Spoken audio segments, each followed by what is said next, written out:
Olá pessoal, tudo bem? Quando a gente fala de comportamento ambiental de substâncias químicas perigosas, frequentemente precisamos entender como que é a sua distribuição entre os diferentes compartimentos ambientais. A essa distribuição nós chamamos de particionamento. E esse particionamento, por sua vez, ele é controlado por várias propriedades físico-químicas, incluindo os coeficientes de partição. O vídeo de hoje vai falar exatamente dessas propriedades e tentar elucidar um pouquinho de um dos aspectos mais espinhosos da disciplina de Química Ambiental. Meu nome é Ítalo Braga, sou professor da Universidade Federal de São Paulo, vinculado ao Instituto do Mar, e esse é um canal de Química Ambiental. Seja bem-vindo.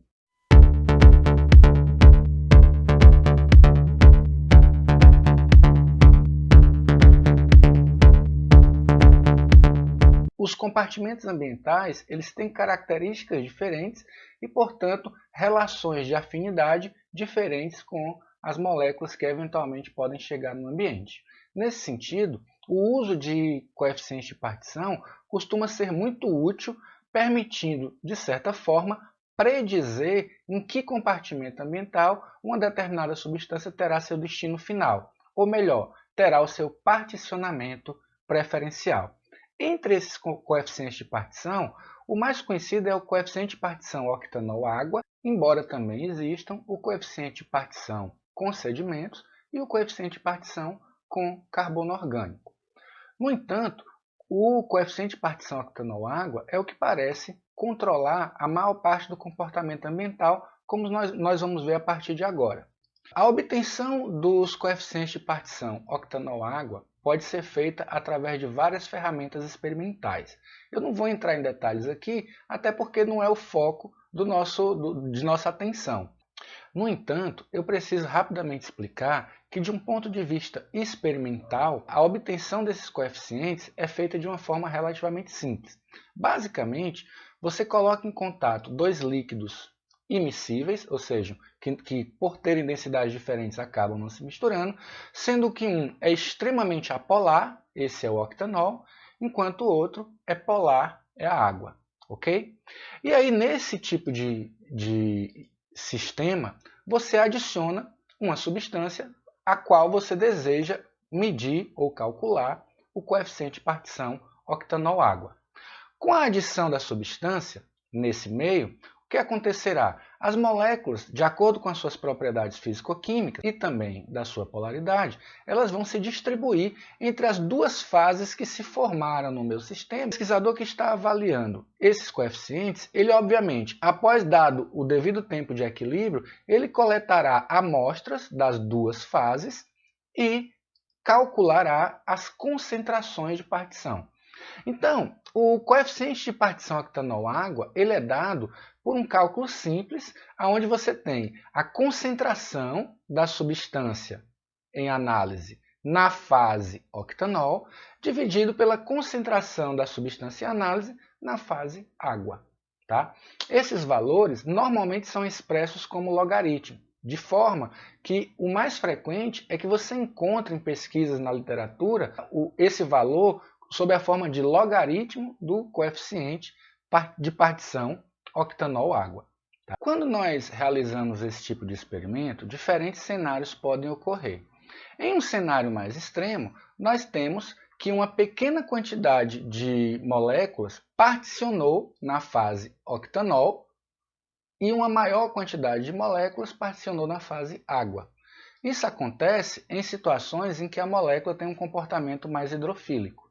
No outro extremo, nós temos que as moléculas particionam preferencialmente no octanol e apenas uma pequena parcela delas ficará na fase água. Nesse caso, nós temos uma molécula lipofílica ou hidrofóbica. Obviamente, o sistema não é binário.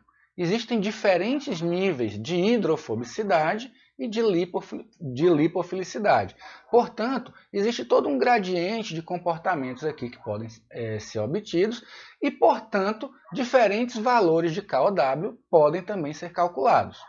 Quando o resultado da nossa equação, concentração da substância em análise no octanol, dividida pela concentração da substância em análise na fase água, o resultado daquilo sendo menor que 0,1, nós dizemos que a molécula é potencialmente hidrofílica. Entre 0,1 e 1, nós dizemos que o composto é moderadamente hidrofílico. Entre 1 e 2, dizemos que é lipofílico. Entre 2 e 3, muito lipofílico. E acima de 3, dizemos que a molécula é extremamente lipofílica. Tá? Esse dado ele é importantíssimo do ponto de vista ambiental, visto que valores de KOW muito altos, ao redor de 4 até 7, indicam que os organismos estarão muito sujeitos a bioconcentrar essa substância química. Nesse slide aqui, de forma engraçadinha, eu tento demonstrar e resumir essa questão. Moléculas com alto valor de KOW, entre 4 e 7, mesmo que estejam disponíveis em pequenas concentrações na água, elas tenderão a elas tenderão a bioconcentrar em organismos vivos de forma maciça. E por que isso acontece? Qual a relação daquela nossa condição experimental, uma fase octanol e uma fase água, com essa condição ambiental? Veja bem, o octanol, por ser um solvente apolar, e, portanto, ele reproduz ou simula o que seria um compartimento biota em uma condição ambiental, visto que o compartimento biota é rico em gorduras, em matéria orgânica e, portanto, também terá um comportamento apolar. Ao passo que a água polar, como todos sabem, tende a solubilizar menores quantidades desse composto. Bem, além do coeficiente de partição octanol-água, como eu mencionei, existem outros coeficientes de partição, como, por exemplo, o coeficiente de partição sedimento-água e o coeficiente de partição com carbono orgânico. Seriam o KSW e o KOC. O comportamento aqui e o raciocínio é basicamente o mesmo. O que muda são as fases. Lá no KOW, nós tínhamos uma fase octanol e uma fase água. Aqui nós temos uma fase água, representada em roxo, e a outra fase grão de sedimento. Então a ideia aqui é obter um coeficiente que nos prediga o quão uma determinada substância em análise terá predisposição ou afinidade a se associar aos grãos de sedimento em detrimento da fase água. Similarmente, o KOC ele vai avaliar o particionamento entre a água e o carbono orgânico. É importante lembrar que, associado aos sedimentos que se encontram, por exemplo, no fundo dos estuários, dos rios e dos oceanos, geralmente associado a esses sedimentos, existem grandes quantidades, aliás, variadas quantidades de carbono orgânico.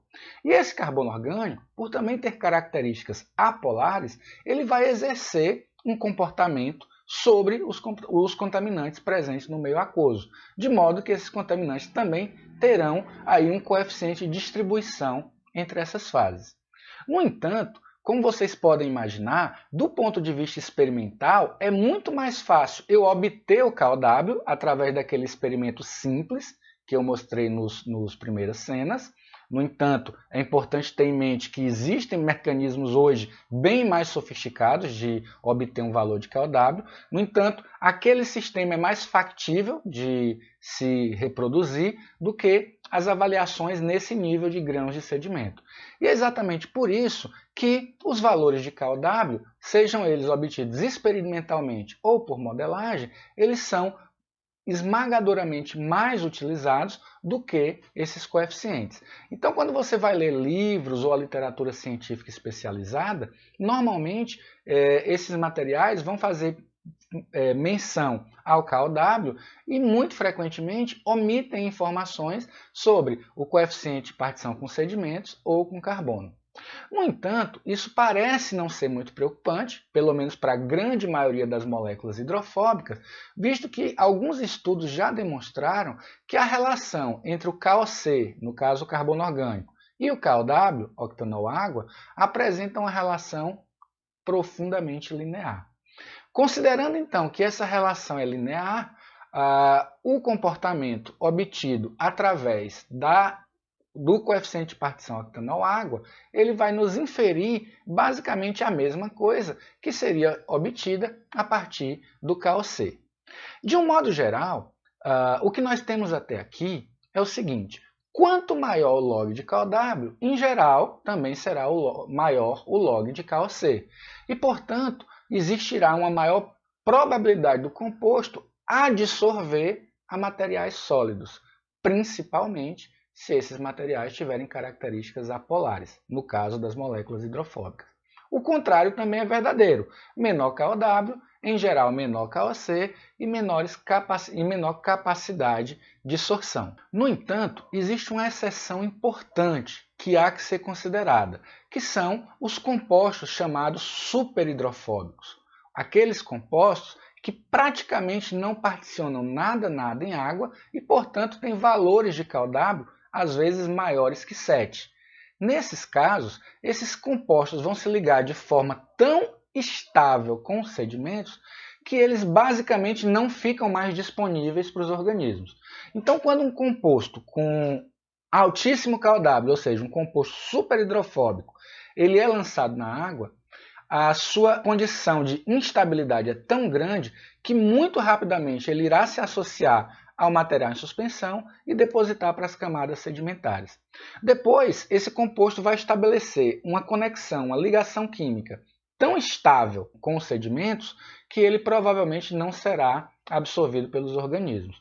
Um estudo relativamente recente, publicado na Environmental Science and Technology, mostrou que quando organismos são expostos a compostos superhidrofóbicos em um meio onde haja coluna d'água e sedimentos, para que essas moléculas tenham condição de se distribuir entre os diferentes compartimentos, os compostos hidrofóbicos costumam induzir muito mais toxicidade, vejam aqui o peixe tristinho, ao passo que os hidrofóbicos não exercem toxicidade, exatamente por não ficarem disponíveis, visto que preferem entre aspas, se associar aos sedimentos, não se tornando quimicamente disponível para os organismos. Então, em um cenário ambiental onde a gente tenha atmosfera, coluna d'água, sedimentos e biota, esses coeficientes de partição e principalmente o coeficiente de partição octanol-água irão controlar os mecanismos de distribuição desses contaminantes. Apesar disso, é importante levar em consideração que o KW não é o único fator e a molécula, uma vez que chega num corpo d'água, ela estará sujeita a outros fatores ambientais. Por exemplo, embora o KW prediga um determinado compartimento, ou seja, consultando o KW da molécula, você vê que ela vai particionar preferencialmente em sedimentos, condições como pH, temperatura e luminosidade podem afetar essa predição. Então lembrem que o KW ele é uma luz na escuridão, porque ele nos permite, em estudos, por exemplo, de monitoramento ambiental, escolher as matrizes ambiental-alvo, entender como a substância se comporta. No entanto, ele estará sujeito, junto com um conjunto de outras propriedades, a alterações resultantes da influência do meio. Bem, então espero que vocês tenham entendido aí as questões ligadas aos coeficientes de partição e é importante que vocês se sensibilizem porque se trata de uma informação muito importante para nortear programa de monitoramento ambiental, para nortear várias abordagens que no final irão redundar inclusive em políticas públicas mitigatórias da contaminação ambiental. Como de costume, vou deixar uma perguntinha aqui. Uma molécula, como por exemplo um fármaco, como todos sabem, os fármacos são moléculas que foram projetadas para uso em humanos e a sua distribuição através do corpo humano requer que normalmente eles apresentem essas características, essa hidrofilicidade. Portanto, a maioria dos fármacos são hidrofílicos. Pois bem, ao fazer uso de um fármaco qualquer, as pessoas os excretam via fezes, via urina ou via suor e eles geralmente atingem as redes de esgoto podendo atingir o oceano. Eu perguntaria, se você fosse fazer um monitoramento ambiental de fármacos, que matrizes ambientais deveriam ser preferencialmente focadas no seu estudo? Voltaremos a conversar sobre o assunto aí no próximo vídeo. Muito obrigado pela atenção e até a próxima.